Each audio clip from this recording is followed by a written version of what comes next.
On the coldest night of December, a man no one ever noticed stepped into a place where no one believed he belonged.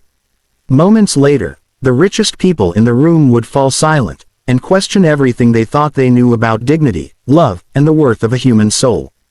This is the story they will never forget, and the one you'll carry with you long after this video ends. Sparkles Chapter 1. The Man Who Didn't Belong. Snow drifted across the glass windows of the Silverline Rolls-Royce showroom, settling in delicate swirls like whispers from a gentler world, a world completely opposite to the one that had shaped Ray Marston. Inside, beneath the glow of chandeliers and marble floors polished to a mirror shine, Ray stood awkwardly, clutching the strap of a heavy canvas sack slung over his shoulder. His clothes were stained from years of hard labor, his boots still crusted with the dust and grime of frozen morning roots. His jacket, patched in too many places to count, fluttered slightly with each nervous breath. Every person who looked at him saw a garbage collector. None saw the father who was fighting the hardest battle of his life. He held a letter in his weathered hands, folded so many times that the creases looked like tiny roads on a map. It was written in shaky, uneven handwriting, his daughter Myra's handwriting. A Christmas wish, innocent, impossible, heartbreakingly hopeful. Daddy, one day I want to ride in a shiny car like the ones in the movies. Even just once. Those words had carved something deep inside him. Myra had been sick for months. Doctors had names, guesses, theories, but no answers. No cure. Her body had grown thinner, her cheeks paler, yet her spirit refused to give in. Ray saw her smile fade one day at a time, and he promised himself he would bring it back. Even if it was just for 1 hour. Even if the world called him a fool for trying. He stepped further into the silent, gleaming showroom, and suddenly silence broke. Laughter, sharp, metallic, echoed through the hall. Staff members in perfect black suits stared at him like he was a walking stain on their perfect floors.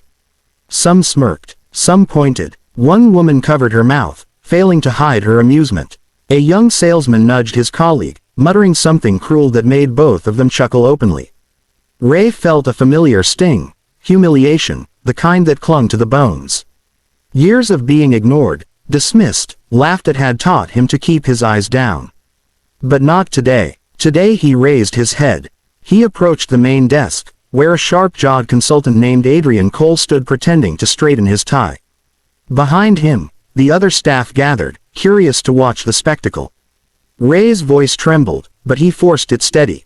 He explained why he was there, about his daughter, about her dream, about her fading strength. Some staff exchanged raised eyebrows. Others whispered. None believed this man belonged anywhere near a Rolls-Royce. And when Ray finally asked how much it would cost to rent a car for just an hour, Adrian burst into laughter, loud, unfiltered, cruel. The others joined in, turning the showroom into a stage where Ray was the unwanted performer. But Ray didn't break. He had survived harsher storms than human cruelty. Slowly, he reached into the sack on his shoulder. The laughter grew louder, until the first bundle of cash hit the desk. Everything stopped. One by one, Ray pulled out neatly tied stacks of bills, old, worn, taped together, the result of years of double shifts, skipped meals, odd jobs, and coins collected from garbage bags at dawn. He had saved for one purpose. One dream. One small miracle. The staff stared, wide-eyed, frozen. The man they mocked, now terrified them. Suddenly the room felt too quiet, too bright, too ashamed. Ray spoke again, calmly this time. I don't want to buy a dream. I just want my daughter to live one. Sparkles Chapter 2. A Father's Worth. The silence in the showroom was so deep that even the hum of the heating vents seemed to fade. Adrian's smirk vanished. The woman who once giggled now looked away, cheeks red with shame. And the manager, who had been watching everything from a distance, hurried over, stammering apologies and offering Ray choices he never imagined he would receive. But Ray didn't listen to the sudden politeness. Those people weren't his concern.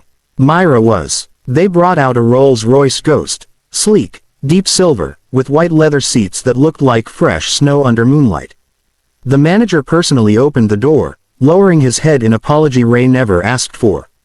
And as Ray sat behind the wheel, hands trembling with emotion, he thought only of one thing. his daughter's smile when she saw him pull up in this magnificent machine. Driving out of the showroom was a moment he would remember forever. The snowfall outside softened the world into a dreamlike haze.